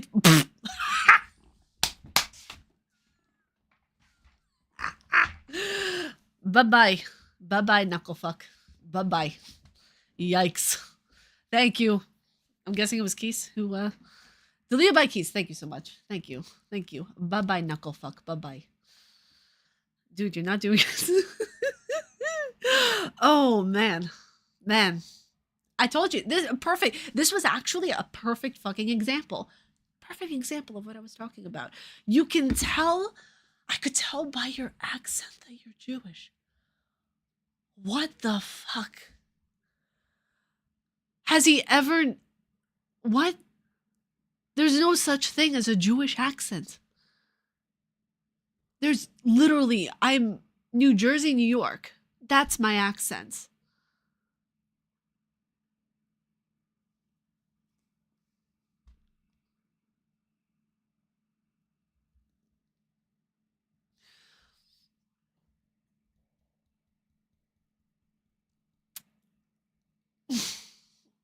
Okay. Okay. My New York was New Jersey is New Jersey and New York. Like, that's my accent. I'm sorry. Did you want to see my hair? I'm sorry. I'm so sorry. I'm so sorry. They outlawed putting Star of David's on my shoulder. Did you want me to wear a Star of David so you could easily tell that I'm Jewish? Knucklefuck. Absolute creature. My God.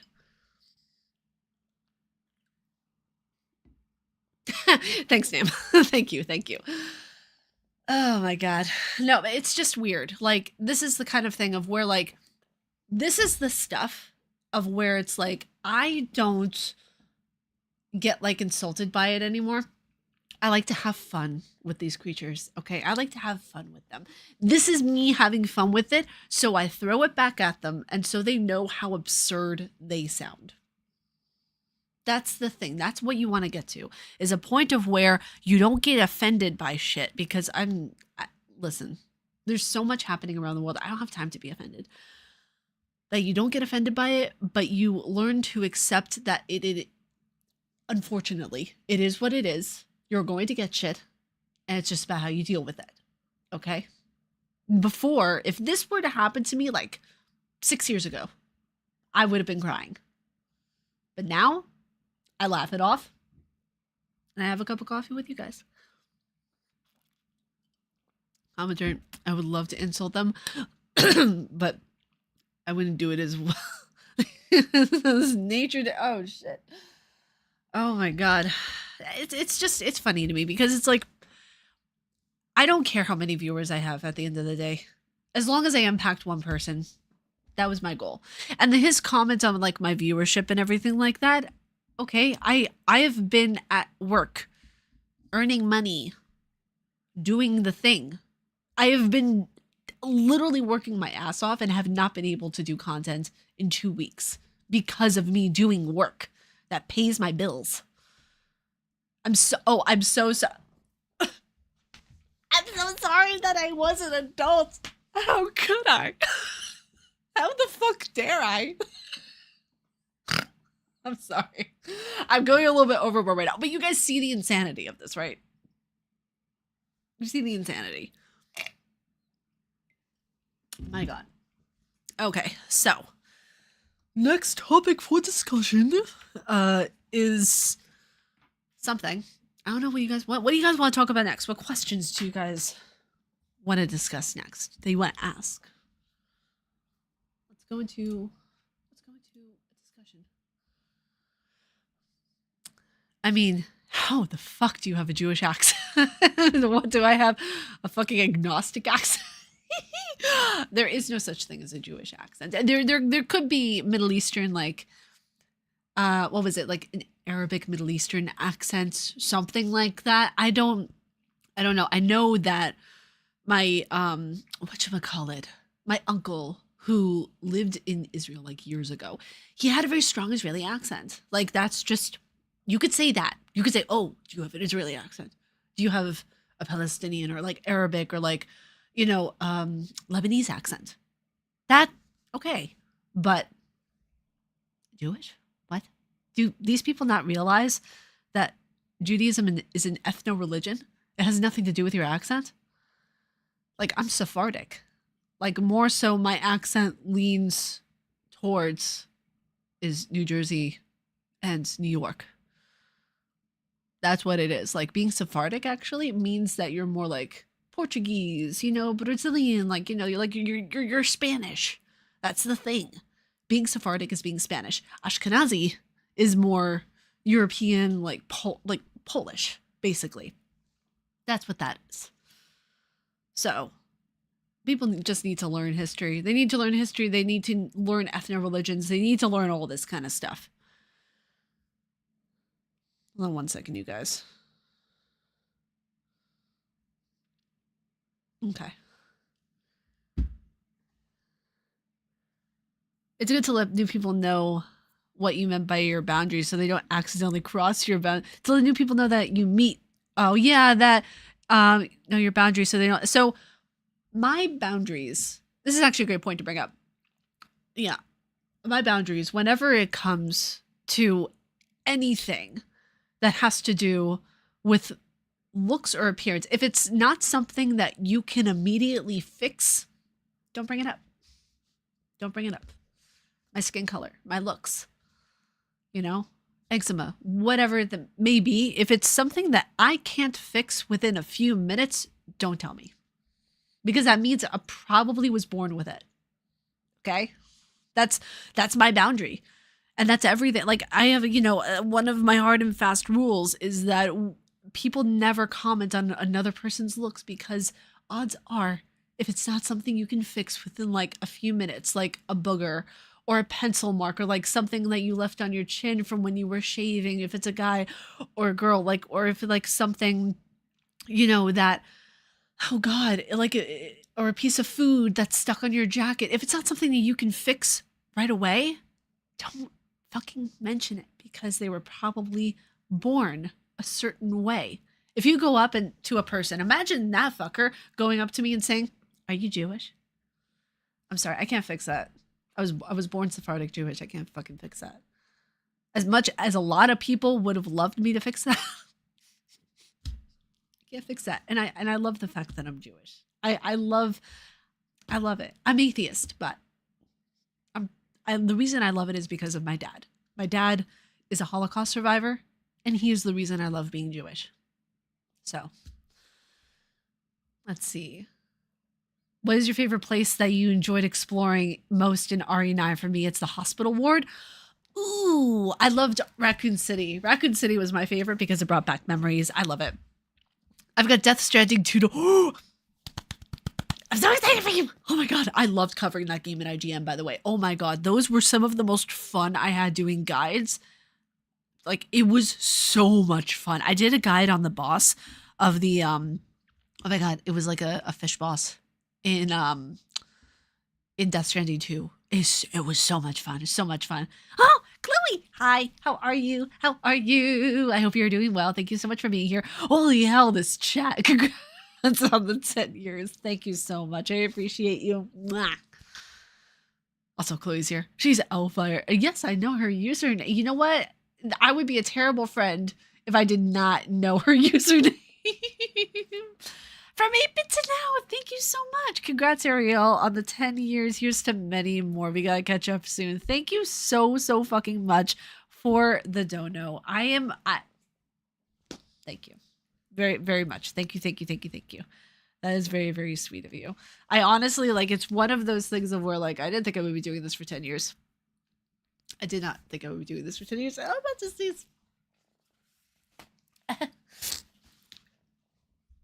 Where'd it go?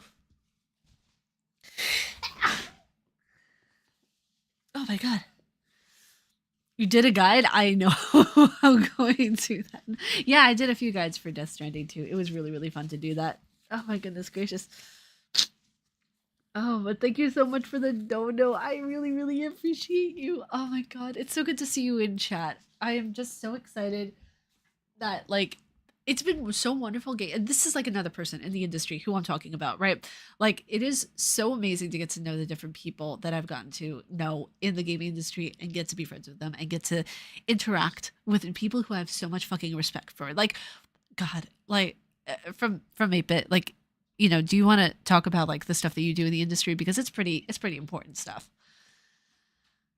Hey, what's going on, Samster? Oh my gosh, Samster. Samster! Oh my god, wait a second. Hi, it's been so long. How are you? Congrats on 10 years. You've come so far. So proud of you. Wait a second. I'm gonna fucking cry. Samster was one of my first subscribers on YouTube. I remember back in the day, she was also one of the first people to buy one of my t-shirts that I did for the merch that I did back, like, with the huggable hipster and the glasses. It was the first attempt I ever had at doing merch. And I sold, like, I think 5 t-shirts back then. And it was so amazing to even have the support then. And people were subscribing. And God, Samster, thank you so much for coming in. It's really awesome to see you. I hope you've been well. Oh man. Yeah, it's interesting going from, like, 23-year-old me to, like, 33-year-old me now, and getting to see like the fruits of my labor. Like, just coming out. It's crazy to me, honestly. Oh my gosh. Do you remember the Huggable Hipster Clan chat? Listen, you're going to think that, okay, people are going to think that there was actually a chance. No, we did not sacrifice, you know, stuffed animals and, you know, turkey legs. That was a part of the song, actually. That was for, whatchamacallit, for Hellblade Senua Saga. That was, for the second game, that was part of the song that they did, I think, in the trailer. My gosh. Oh my goodness gracious. Want to see how good my memory is? It's crazy to me because, like, there's so much that has been going on in the world from just in the span of 10 years as well. Like, it's crazy to think about. Absolutely crazy to think about. My gosh. And also, my voice has fucking changed so much too. I had such a higher pitched voice when I was first doing YouTube in comparison to now. Like, now I'm just alto, full alto. But before I was a lot higher pitched. I attributed the weed to that. But yeah, it's so interesting to see the changes.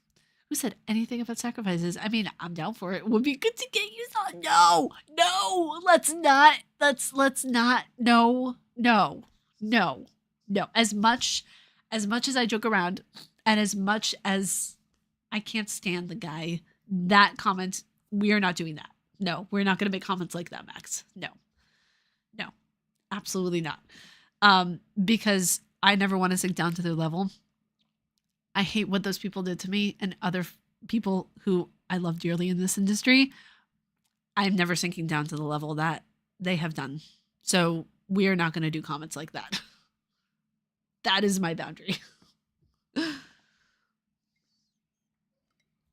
Oh my goodness. But yeah, I mean, like, the thing is that I know you're upset with them.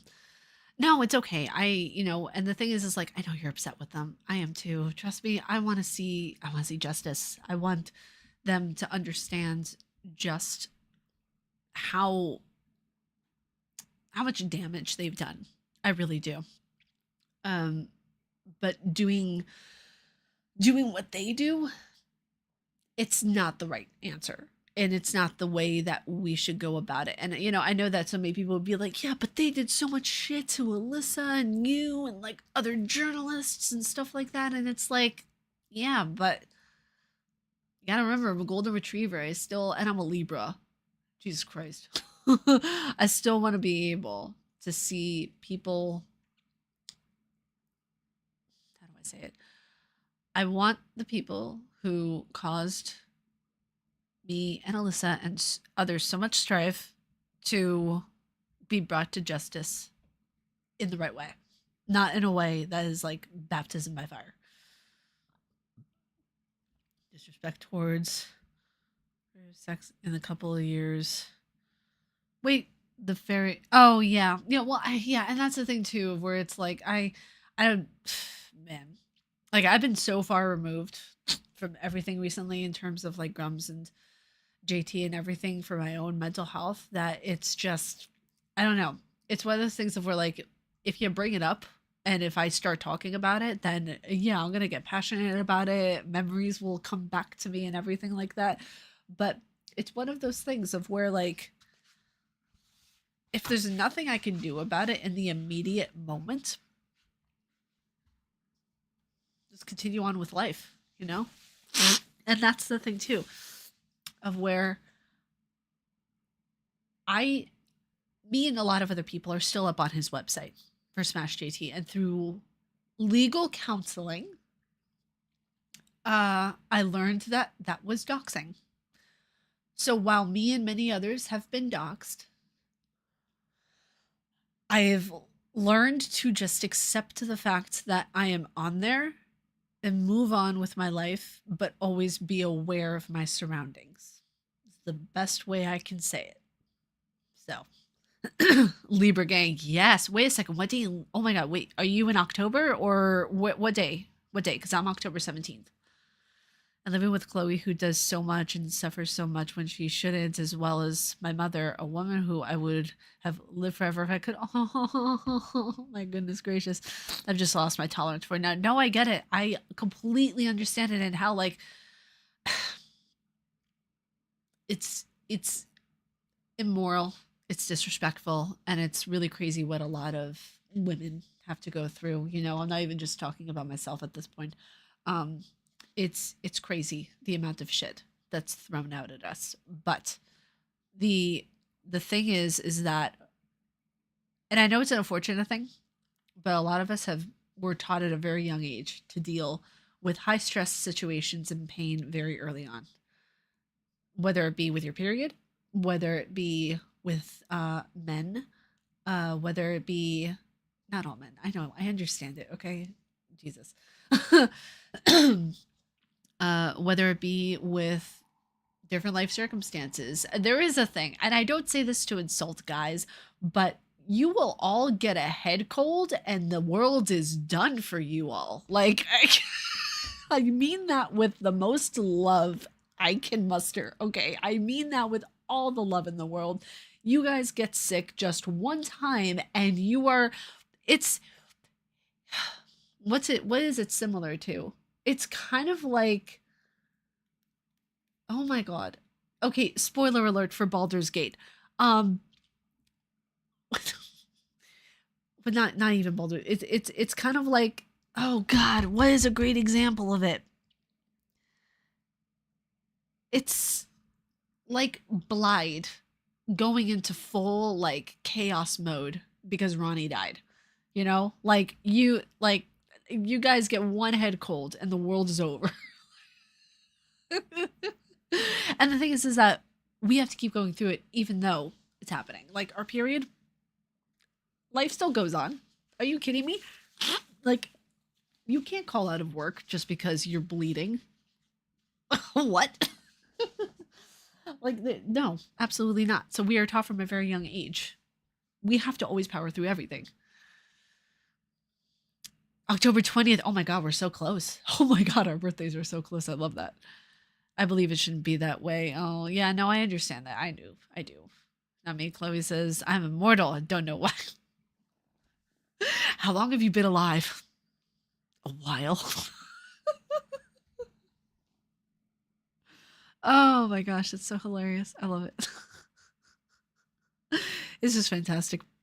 And also, I didn't beat it to the punch. I don't know if you guys saw, they ended the spring sale on Steam so fucking quickly, and I was going to get on it, but they did not. They didn't leave me time.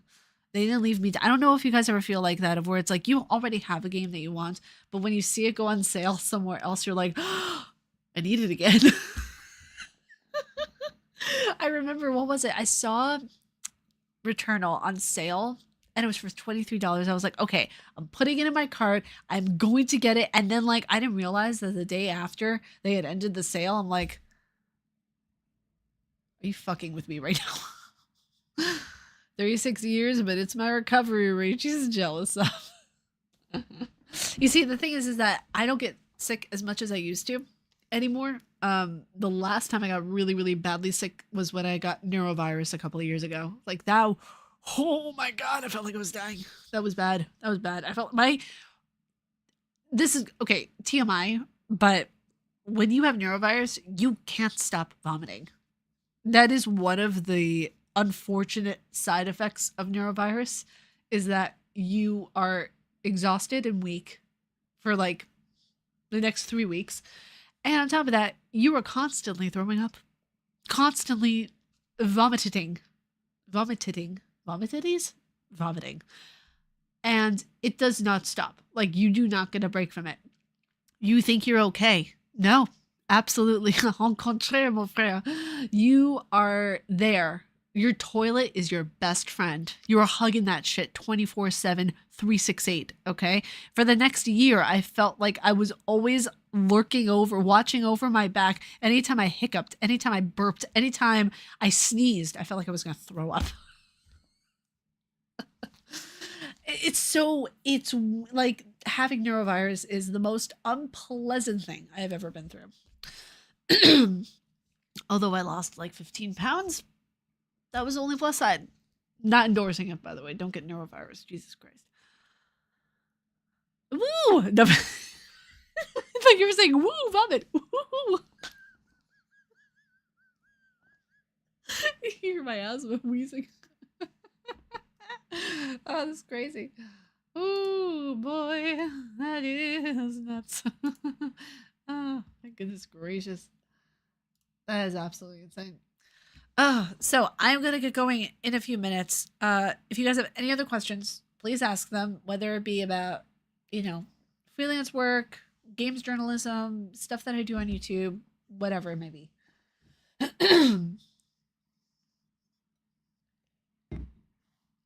Oh, my goodness gracious. But yeah, I'm probably going to make a snack right now. Gonna have some mozzarella balls. Mozzarella balls. I don't know why it sounds so funny. Mozzarella balls. I'm the brain of a 15-year-old. Sorry. Um, some grapes, make a little charcuterie, all that kind of stuff, and do some work. So yeah. Yeah. But yeah, if you guys have any questions, I'm gonna be here for like a couple more minutes. And I gotta get working on my review for Pocopia, which I'm very excited about. This review is interesting because like I have so many good things to say about it. It is my personal game of the year. Sorry, Resident Evil 9, you have been dethroned. I love RE9. I love it. And you know what? I think it actually might get game of the year. I have such a love for Pocopia. I absolutely love RE9 though. Like the two game of the years. I'll change my mind. Fun fact, in the 1800s, women could buy capsules with tapeworm eggs in them as a form of dieting to make themselves attractive. I remember reading about that. I remember reading about that. Yeah. Yeah. Yeah. That was the price of beauty. Man, it's like what diet are you working on, Morticia? Oh my god, it's the tapeworm diet, Martha. It is to die for. Literally. They thought they were safe with their worms?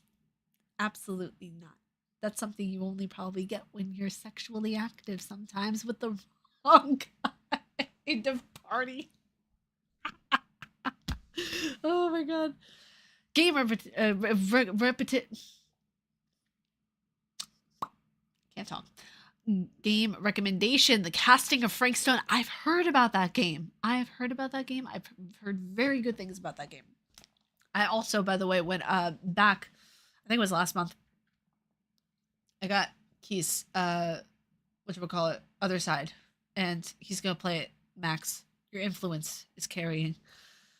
My game of the year, Undefeated Genesis. It's not even out yet. Wait a second, it's not even out yet. It's your game of the year. Pray tell, why it's your game of the year if you haven't played it yet? Me and Chloe recently played it. We loved it. Oh, okay, very nice, very nice. I am so excited because the last installment of Tormented Fathers is coming out this year, and I'm so ready. I am so fucking excited to play it. Listen, that is probably my favorite game you ever gifted me, Max. Was what was it? Tormented Fathers, the first one. Like, it is so good. It's so, oh my god, the story, the way the pacing was done, like besides the controls, like it was phenomenal. I loved it so much. Next up, taking over the world. Ah. It's so much fun. Oh my gosh. Yes, taking over the world. It's my favorite pastime. Also, can we please talk about The Walking Dead? Fucking Negan. But also, damn, he's absolutely attractive as hell. I I would not mind him capturing me at all.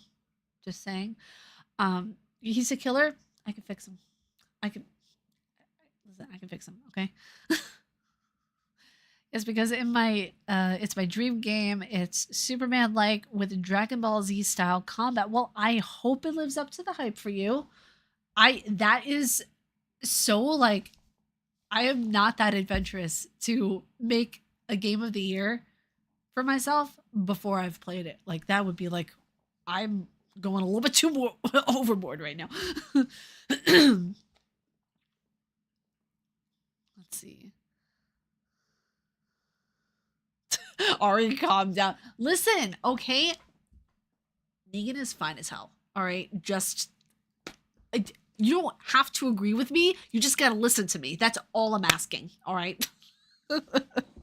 I cannot forgive him though for the deaths that he has caused in Rick's group. You know which one I'm talking about. I'm not going to spoil it in case someone has not seen it yet, but I'm watching through for the first time. I'm watching through the entire 10 seasons of The Walking Dead, and holy fuck, it is a good show. Probably the best show ever made besides Game of Thrones. So good. Like, I would watch up to season 2 or 3, I think, and then I would just drop it. But this time I made a commitment to watch all of the seasons of The Walking Dead, including the other spin-offs that they have as well. I'm getting the vibes when I showed you the picture of the vampire actor Kyle Schmidt. It's true. It's true. Oh my god. It's one of those things too of where it's just like I love a character that knows how to pull at the emotional strings because Negan is one of those characters that not only is he an incredible actor, but you can't stand the fucker. I can't stand him. He's terrifying. And the way that he, like, the actor is pulling off this character, from what I've heard, it's very faithful to the comic books as well. So that already is a plus for me. Said, and I quote, oh my goodness, what's his number? Where does he live? I want to know what he wants for breakfast. It's true. I see. Listen, okay, I am still a woman. I am still going to find certain men attractive. And listen, what comes out of my mouth, not my control. Not my control. Listen, I just want to know what they want for breakfast, okay? Indicating that he was going to have Ariel in his house making him breakfast, whether he likes it or not. That is assault. That is kidnapping and aggravated manslaughter assault. I don't, whatever the fuck it's called. That's not my cup of tea. What is my cup of tea is making my significant other breakfast and giving them their favorite comic book or giving them their favorite video game to play on a lazy Sunday. And we both watch, cartoons and wear onesies. That's my ideal kind of marriage, okay? The after party, onesies. All Pokemon onesies. I'm wearing a Leafeon onesie. He might wear Charizard or Snorlax, Like that's my that's my kind of wedding. The entire after party just wears Pokemon onesies. We will supply the onesies, okay? I need there to be a Leafeon onesie. Leafeon is my favorite Pokemon. Absolutely my favorite Pokemon. Make him an English fry up. You can't beat that. I need to make an English fry up because I need to. Wait, is that like an English breakfast? Because I've wanted to try that so much. I've heard it was absolutely delicious. Absolutely delicious. There is one dish. What was it? Oh, you got Chloe Claire. I haven't finished it yet. I only played the intro so far, and my god, I was an emotional mess. It's so good so far. It's so good. I do have to say where I stand on this because I know people are gonna come for me if I don't say something. I don't like the fact that the AI was used with the game, even as a placeholder. You don't have to use AI in your project for a placeholder. You have the Feeny drawings that were utilized in League of Legends. Okay. Like they were very crudely drawn things as placeholders for when the actual art came along. You don't have to utilize any AI and anything like that. And that is going to be in the review. As like I said before, my mind is already made up of how I'm going to be doing this review. And so many people are like, you don't have to, mention the negative stuff. Bull fucking shit. You have to constructively critique it or else it is not a review. And yeah. English version. Okay, yeah, that is something I need to try. That is something I definitely need to try. I love it, but haven't finished it yet because of Yudi. Fair. Absolutely fair. Yeah. But yes, I totally agree. No excuse for AI when it comes to art. Yep, exactly. And it's one of those things too of where it's like I love that they took it out and that they acknowledged that, hey, it's wrong. We're not going to do that again. I just hope that they never do it again. I really do, because they made the game of the year. They made a game of the year. That company is just, they have the potential to do anything. They really do. And they're creative. And they made an amazing game. They don't need to muck it up with AI. They really don't. She is crushing, by the way. I'm so, I love that. Oh my gosh. Relationship goals, you guys. Seriously.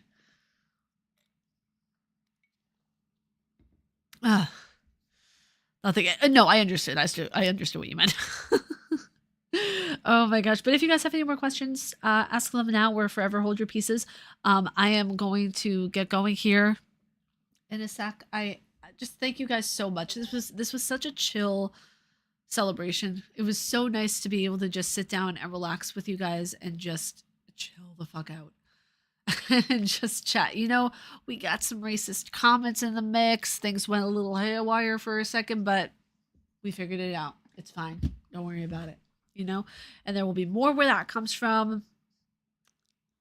Rest assured. And it's not one of those things of where it's just like, oh well, I hope this never happens again. It's gonna happen again. Time and time immemorial shows that it happens again. Good question. Okay, go for it, Max. I am all ears. I am all toes. I am all fingies. I am all heads. I am all arms. I am everything. Ah! Sorry. Krusty Krab pizza is the pizza for you and me. Krusty Krab pizza is the pizza for the. I'm singing this until Max types out his question. Krusty Krab, yeah, yeah, yeah, yeah. Pizza is the pizza for you and me.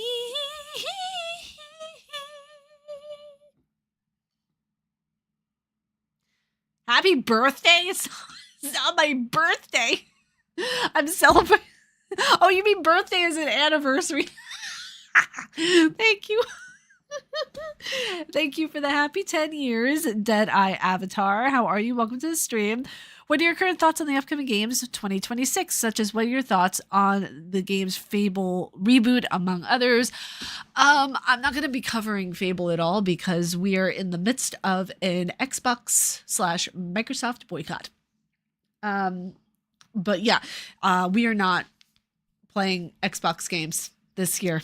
Absolutely not. Stuff that they're doing with AI, with stuff and how they're, aiding in, in stuff in the war and everything like that. Absolutely not. Absolutely not. So what I will always do is let people know where I stand on this stuff. And that's the thing too, of where it's like in gaming, it's a very tumultuous time. We are getting a lot of really fun stuff. Grand Theft Auto 6 is going to be coming out. If it's not coming out, I have some choice words for Rockstar. Okay. But I need that game to come out at some point. But yes, I'm very, very excited about Grand Theft Auto 6. I am excited about so many different things that are, happening this year. I know that, what was it? The final chapter in Tormented Fathers is coming out. I'm really excited about that. What a voice, LOL. Thank you. Let's see. What else? I'm trying to remember what other games are coming out this year. I've been so focused. I know Pragmata is going to be coming out soon. I'm really excited about that. Gosh, Capcom always hits the head on the nail. Like, always hits the nail on the head. Okay, that word choice came out. So I figured that, it's going to be like there's no delays when it comes to Capcom. Okay, there's never any delays. They always deliver on time or early. And I know that they said that they are, publishing the game early, on the 17th. So the game went gold recently, which is very exciting. You should try Arc Raiders, I think. Arc Raiders, I don't necessarily know because Arc Raiders doesn't look like it would be my type of game. I'm very much into, like, I don't mind trying different games, but I'm very much a Souls and Souls-like person. So, and horror, and things that have like a really good story. I don't know. I'd have to look into it potentially, but I don't know. I don't know. Also, to the guy who was a racist, you should have broken out into the Brooklyn accent on him. You know what? I should have been like, hey, you know what? You want me to talk like this? I can talk like this. It's a little bit in New Jersey, but New Jersey and Brooklyn are kind of the same. You get your garbage out the same way. You go get a coffee the same way. You go down and get a bagel the same way with just a schmear cream cheese. You maybe put some strawberries on it. You don't ever have strawberries in your coffee because that just leads to disappointment and a bladder that'll leak you out from hell. Jesus. When I really want to go heavy into the accent, I can lean the fuck right into it. But my New York accent is a mixture between my dad's Spanish and my mother's New York. You know, like I can go heavy on like the Spanish accent whenever I'm pissed off, but whenever I'm really excited about something and really like gung ho and passionate, the New York comes out tenfold. Especially, what the fuck was that, Max? Fuck it, about it. Are you cursing at me?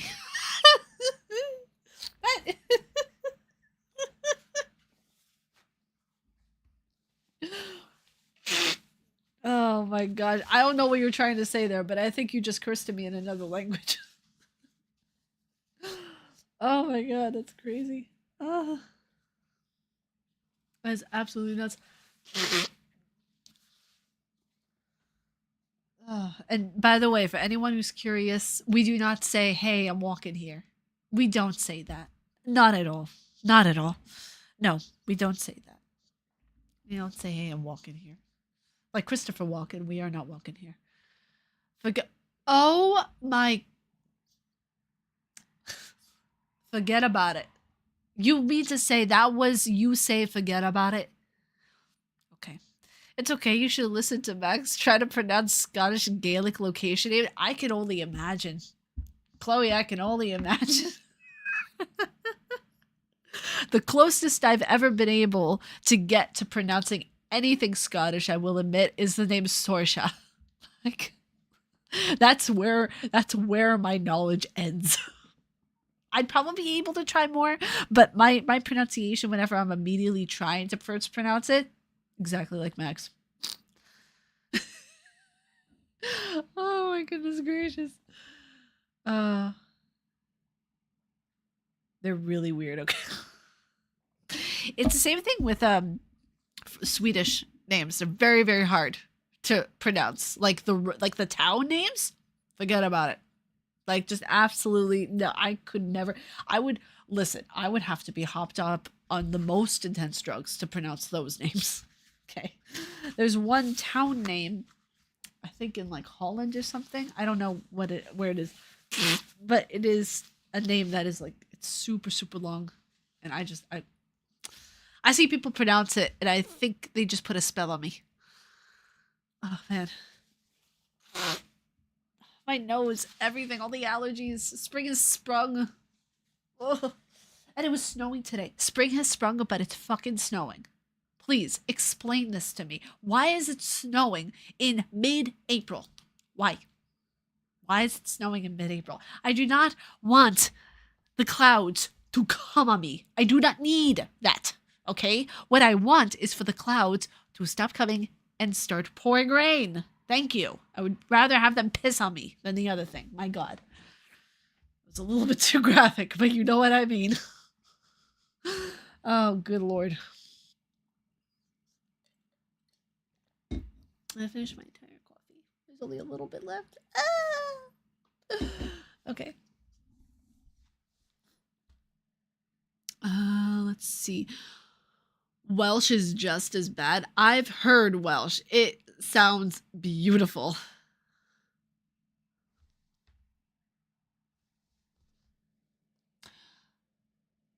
I'm sorry, what did you just say to me? What it really is that like a town name or is that just your grocery list? That's the name I was talking about. That's the name I was talking about. That was the name I was talking about. That was it. That was it. I recognize it now from the very end.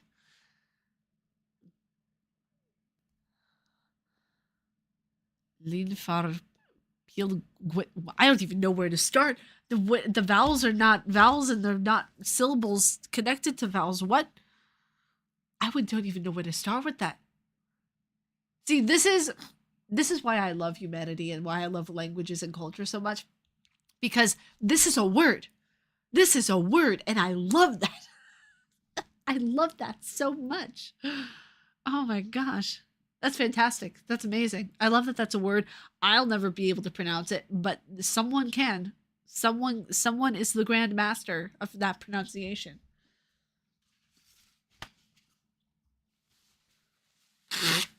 Ow. You know what? I know you're not, and that's the thing, Max. You only make something up when you're trying to insult someone else. Ah. Welsh was a language written by a drunk dad playing Scrabble. But a smart drunk dad playing Scrabble. Oh my gosh. Oh, but you guys, I'm gonna get going right now. I am hungry. I have to get some work done. I have to continue working on an article. I have to edit a podcast, which that's not all gonna get done tonight. I'm already tired. Okay, I need to wash all this makeup off and all that fun stuff. You can find a video of a weatherman saying it perfectly. I'll need to look that up because I think I remember someone saying it, but I don't remember the way in which they said it, and I need to refresh my memory. But you guys, thank you so much for celebrating 10 years on YouTube with me. I absolutely love you guys. Thank you so much. And here's, you know what? Here's to 10 more. I'm gonna see if I can do 10 more years of YouTube. Here's to almost 5,000 subscribers. And I was kind of getting, I'm gonna be completely honest with you guys.